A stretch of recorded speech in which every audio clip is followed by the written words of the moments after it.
ឈ្មោះអៀកំសែងជាដំបងសូមជម្រាបសួរបងប្អូនរួមជាតិពេញពិភពលោកជាពិសេសបងប្អូននៅក្នុងបណ្ដាញ Facebook និងបណ្ដាញ YouTube ជាទីគោរពនិងជាទីរាប់អានលើកនេះខ្ញុំសូមលើកយកប្រវត្តិរបស់ហ៊ុនសែនដែលខ្ញុំតាំងពីឆ្នាំ2011ខ្ញុំតែងតែបញ្យល់បងប្អូនរួមជាតិទាំងអស់ឲ្យនាំគ្នាចាប់អារម្មណ៍ពីហ៊ុនសែនពីព្រោះប្រវត្តិសាស្ត្រខ្មែរយើងមិនដឹងអ្នកណាជាសត្រូវមិនដឹងអ្នកណាជាមិត្តដ៏ពិតប្រាកដឥឡូវនេះបានន័យថាឆ្លុះបញ្ចាំងឲ្យឃើញពិតប្រាកដហើយអ្នកណាបំរើយួនសម្រាប់ខ្មែរមុខខ្មែរតែខួយួនបំរើយួនសម្រាប់ខ្មែរដូចជាខ្ញុំនឹងលើកពីអគ្គមហាសេនាបតីមេចៅភ្នែកតូចហ៊ុនសែនដែលយកមកឆ្លុះបញ្ចាំងជូនប្រជាពលរដ្ឋឲ្យយើងយល់ថាថ្ងៃ7មករាហ្នឹងគឺជាថ្ងៃដែលមកជួយជាតិយើងឬក៏ថ្ងៃដែលយួនគៀនពៀនបានទឹកដីខ្មែរទាំងស្រុងដូចជារាល់បញ្ហានយោបាយតាំងពីដើមមកខ្ញុំតែជំរុញទៅអ្នកវិភាគនយោបាយអ្នកដែលនិយាយពីរឿងនយោបាយបើសង្គមខ្មែរយើងហេតុអីបានយើងធ្វើ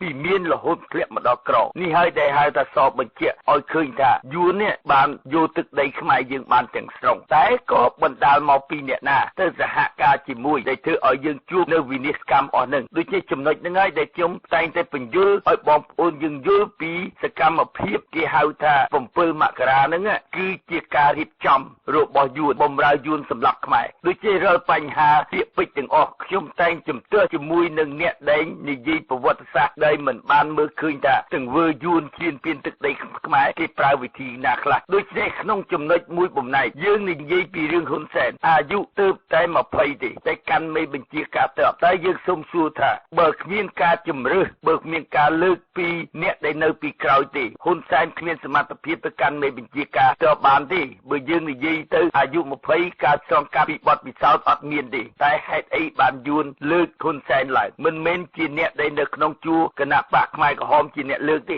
នេះជាយួនអ្នកឲ្យលើកហ៊ុនសែនឡើងហៅថាជាមេបញ្ជាការកងទ័ពមនុស្សទើបតែអាយុ20ទើបតែចាប់ផ្ដើមចូលក្នុងសង្គមមិនទាន់ទាំងដឹងច្បាស់លាស់តែកាន់ដល់មេបញ្ជាការទ័ពអានឹងហើយដែលសបញ្ជាក់ឲ្យឃើញថាការរៀបចំដែលគេចាប់តាំងពីប្រមាត់ប្រមងគេរៀបចំសម្ព័ន្ធយាមិញដើម្បីឲ្យមកគ្រប់គ្រងលើទឹកដីខ្មែរយើងតើបណ្ដាលមកពីអ្នកណាហើយសហការជាមួយអ្នកណាចំណុចហ្នឹងហើយដែលខ្ញុំតែងតែជំរុញបងប្អូនប្រជាជាតិខ្មែរយើងឲ្យយល់ឲ្យច្បាស់ពីរឿងប្រវត្តិសាស្ត្របើយើងមិនយល់ពីប្រវត្តិសាស្ត្រទេយើងអត់ដឹងថាអ្នកណាជាសត្រូវអ្នកណាជាមិត្តដ៏ពិតប្រាកដអានឹងហើយដែលសបញ្ជាក់ឲ្យឃើញថាឥឡូវនេះបានចុះបង្ហាញបញ្ជាក់ឲ្យឃើញថាហ៊ុនសែនមុខខ្មែរគូយួនបំរើយួនសម្រាប់ខ្មែរអស់ទឹកដីបាត់បង់គ្រប់រចនាសម្ព័ន្ធនៅក្នុងប្រទេសយើងរហូតទៅដល់បាត់បង់ជីវិតអស់រាប់លានអ្នកក៏អាស្រ័យមកពីទស្សនៈនយោបាយផុសយួនហើយយើងហេតុអីបានខ្ញុំតែងតែជំរុញនយោបាយហ្នឹងវាមានពាក់ព័ន្ធជាមួយនឹងអាបីសាច់សៀនុដូចជាអាបីសាច់សៀនុហ្នឹងដែលរួមសហការជាមួយយួនតាំងពីដើមមករហូតដល់ការឆ្លុះបញ្ចាំងឲ្យតាំងពីសម័យលន់នល់បញ្ជូនពួកខ្មែរយើងឲ្យចូលទៅសម្ព័ន្ធយាមិញឲ្យពួកយាកុងហើយបន្ទាប់មកទៀតឆ្នាំ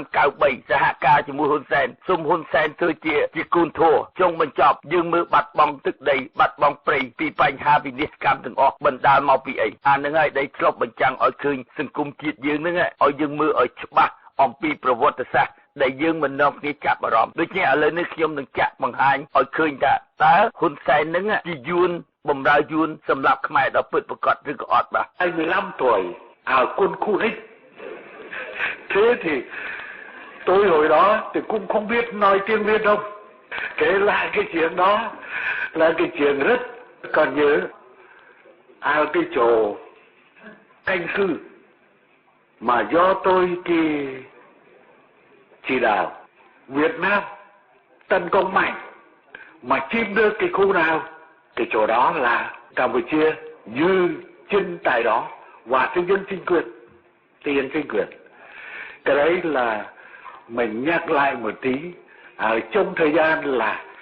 chúng ta cùng nhau lật đổ Pol Pot ដូចចេះយើងស្ដាប់មើលការសម្ដីការនិយាយស្ដីរហូតដល់ហ៊ានឡើងថ្លែងសន្និកថានៅស្រុកយួនបានន័យថាភាសាយួនរបស់ហ៊ុនសែននេះច្បាស់លាស់ណាស់ដូចជាបងប្អូនយើងរួមជាតិមួយចំនួនមិនបាននាំគ្នាចាប់អារម្មណ៍ហ៊ុនសែនណាគេចាប់យកទៅតាំងពីតូចទៅយកទៅបង្ហាត់បង្រៀនពង្វក់មនោគមវិជ្ជានេះហើយដែលហៅថានៅក្នុងសម័យប្រមាត់ប្រមងមួយបំណែកហេតុអីបានយួននឹងចូលចិត្តចាប់តែកូនខ្មែរហេតុអីបានគេមិនចូលចិត្ត ចាប់កូនយួនពីព្រោះគេចាប់កូនខ្មែរពួកកូនខ្មែរកើតទៅលើទឹកដីខ្មែរដែលមានប្រវត្តិបងប្អូនរួមបងប្អូននៅតាមភូមិស្រុកដឹងថាមនុស្សនឹងជាខ្មែរទេចំណុចហ្នឹងហើយដែលគេចាប់ខ្មែរហ្នឹងគេមិនព្រមចាប់កូនយួនពីព្រោះគេបញ្ជូនមកវិញគឺគេបញ្ជូនតែកូនខ្មែរមកវិញតែពួកហ្នឹងខួរក្បាលបំរើយួនសម្រាប់ខ្មែរនេះហើយដែលឆ្លុះបញ្ចាំងឲ្យឃើញថាសម្ព័ន្ធជាមិញនៅការរៀបចំរចនាសម្ព័ន្ធទាំងអស់ដើម្បីឈ្លានពានទឹកដីខ្មែរតែខ្ញុំតែងតែបញ្យល់ប្រាប់មិនមែនគេបោះមកជំហានគេឈានបានទឹកដីខ្មែរទាំងស្រុងទេអ្វីក៏ដោយ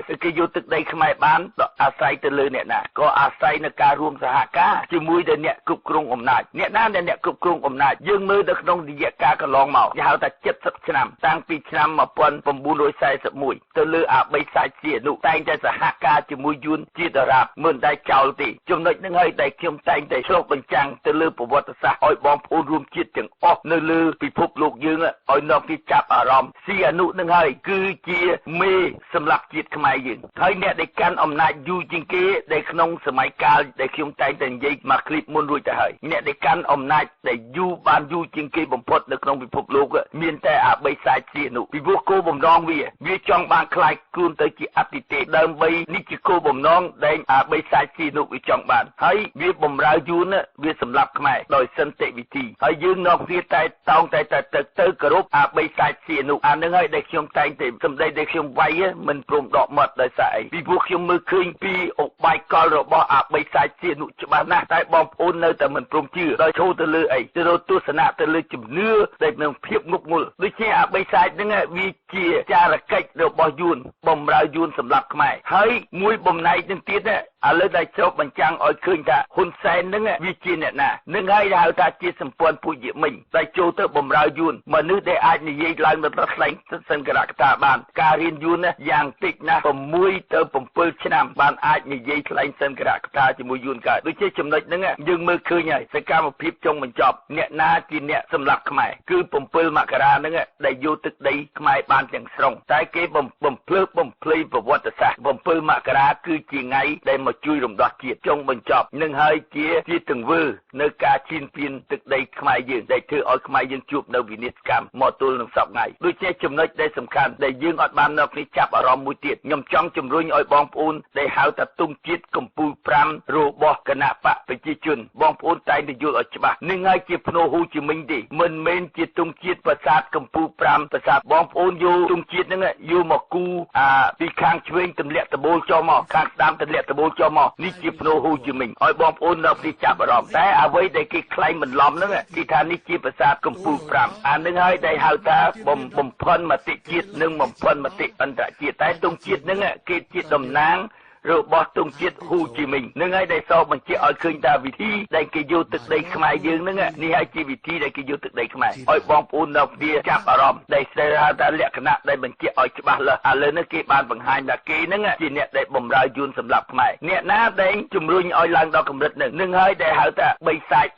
ចសៀនុហ្នឹងវាជាឃាតករសហការជាមួយយួនបងប្អូនចាប់អារម្មណ៍ហើយតាំងពី93មកទល់នឹងសពថ្ងៃតើយើងដែលឃើញបិសាចសៀនុតើជួយអីបានទេខ្ញុំតែងតែបញ្យល់ប្រាប់បងប្អូនឲ្យច្បាស់លាស់រឿងកោះត្រល់អ្វីដែលយើងបាត់បង់បើតាមច្បាប់គមហាសេនាបតីមេចៅភ្នែកទូលអត់មានសិទ្ធិសញ្ញេទឹកដីទៅឲ្យទៅយួនទេអ្នកដែលមានសិទ្ធិគឺស្ដេចដែលមានសិទ្ធិពីព្រោះទឹកដីជាទឹកដីស្ដេចមិនគេហៅថារាជាណាចក្រកម្ពុជាគេហៅថារាជាណាចក្រកម្ពុជាហ្នឹងគឺស្ដេចជាអ្នកគ្រប់គ្រងតែរយៈកាលកន្លងមកយើងសូមសួរថាបិសាចសៀនុមិនដែលចេញមកតវ៉ាទៅលើឆាកអន្តរជាតិពីព្រោះមកពីអីហើយបងប្អូននៅតែនាំគ្នាលើកជើងទទួលស្គាល់ថាបិសាចសៀនុទៅការគេគម្រាមកំហែងតាមក៏ពិតគ្មានអ្នកណាទៅគម្រាមកំហែងទេហើយបើអ្នកដែលស្រឡាញ់ជាតិបើគម្រាមកំហែងអាចងើបឡើងដើម្បីបបផែជាតិរឿងអីដែលយើងត្រូវខ្លាចនោះតែអានេះគឺជានយោបាយបបប្រាស់ប្រជាជាតិហើយទៅដេកសងំនៅសុខចិត្តដើម្បីគេចវេះពីការពិតអានឹងហើយដែលសបញ្ជាក់ឲ្យឃើញថាបិសាចសៀនុហ្នឹងវា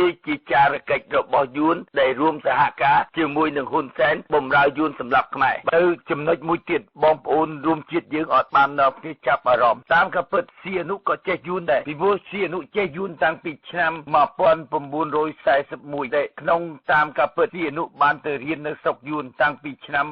1930ទៅទល់នឹងឆ្នាំ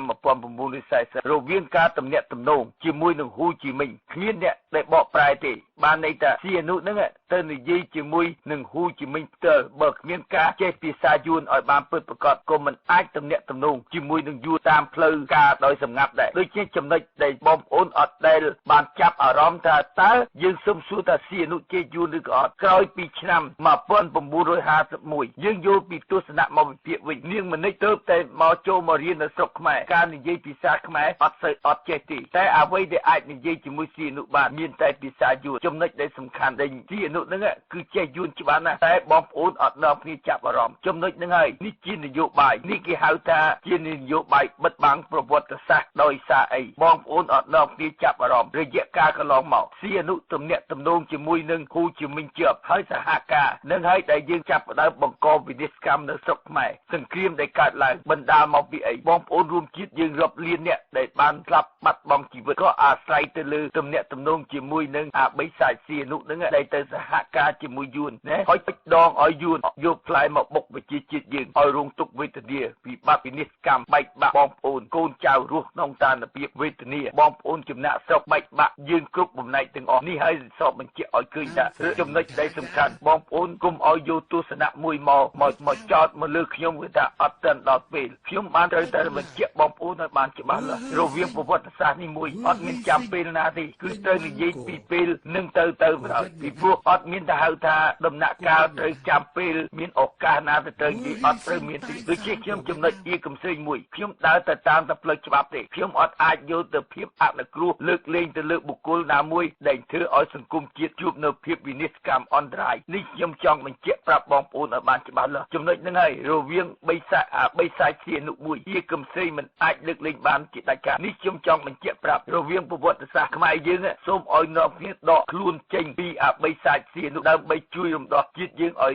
ផុតពីក្តីមរណាដូចជាចំណុចដែលរបបរាជានិយមហ្នឹងគឺជារបបប្រល័យពូជសាសន៍ហើយដែលធ្វើឲ្យយើងបាត់បង់ទឹកដីជើងឲ្យយើងជួបនៅវិនិច្ឆ័យកម្មភាពហិនហោចនៅក្នុងសង្គមបញ្ហាទាំងអស់គឺបណ្ដាលមកពីរាជានិយមសហការជាមួយនឹងគណៈបកប្រជាជនដើម្បីសម្លាប់ជាតិខ្មែរបាទជាចុងបញ្ចប់ខ្ញុំអៀកំសែងជាអ្នកវិភាគនយោបាយជាអ្នកការពារជាតិជាអ្នកគ្រប់គ្រងគណៈបកសង្គ្រោះជាតិក្រៅប្រព័ន្ធបាទទូរស័ព្ទរបស់ខ្ញុំ+61 403 502 400កូដកែបកំសែងអៀ59បាទបងប្អូនអាចទំនាក់ទំនងជាមួយខ្ញុំបានគ្រប់ពេលបាទសូម